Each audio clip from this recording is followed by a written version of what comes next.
किसी जमाने में विक्रमगढ़ नाम का एक राज्य हुआ करता था। उस राज्य के राजा की 2 रानियां थीं।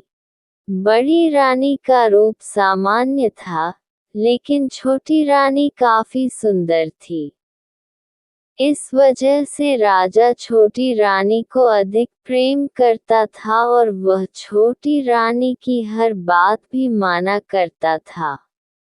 एक दिन छोटी रानी ने राजा से बड़ी रानी की शिकायत कर दी। राजा बड़ी रानी से नाराज हो गए, जिससे दुखी होकर बड़ी रानी महल छोड़कर जंगल की तरफ जाने लगी। रास्ते में एक नदी पड़ी, जिसके किनारे पर एक अनार का पेड़ था। बड़ी रानी उसी पेड़ के नीचे बैठ गई और रोने लगी। उसकी रोने की आवाज सुनकर वहां पर एक नन्ही परी आई। उस नन्ही परी ने रानी से उसके रोने की वजह पूछी। रानी ने रोते हुए उसे अपनी सारी बात बता दी। बड़ी रानी की बात सुनकर नन्ही परी ने कहा, इस नदी में 3 डुबकी लगाकर स्नान करो। फिर इस अनार के पेड़ से एक अनार तोड़ लो। ऐसा करने से तुम भी रूपवान हो जाओगी, लेकिन मैंने जितना बताया है सिर्फ उतना ही करना, न इससे ज्यादा करना और न ही कम करना। Reported. ऐसा कहकर नन्ही परी वहां से गायब से हो गई। इसके बाद बड़ी रानी ने परी की बात मानते हुए वैसा ही किया।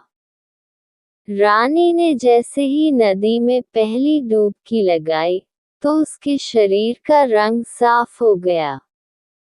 दूसरी डुबकी लगाने पर रानी का शरीर सुंदर कपड़े और जेवर से सज गया। तीसरी डुबकी लगाते ही रानी के बाल लंबे, घने और सुंदर हो गए। अब बड़ी रानी बहुत ही सुंदर हो गई थी।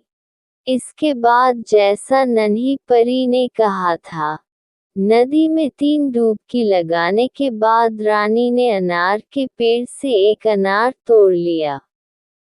तोड़ते ही वह अनार फूट गया और अनार के सारे बीज सैनिक बन गए। उन सैनिकों ने रानी के लिए एक पालकी तैयार की, जिसमें बड़ी रानी को बैठाकर वो वापस राज्य में लेकर आ गए। रिपोर्ट एड। राजमहल पहुंचकर जब बड़ी रानी राजा से मिली, तो उसने नन्ही परी वाली सारी घटना राजा को बता दी। अब राजा को अपनी हरकत पर पछतावा होने लगा और उन्होंने इस बार छोटी रानी को महल से बाहर निकाल दिया।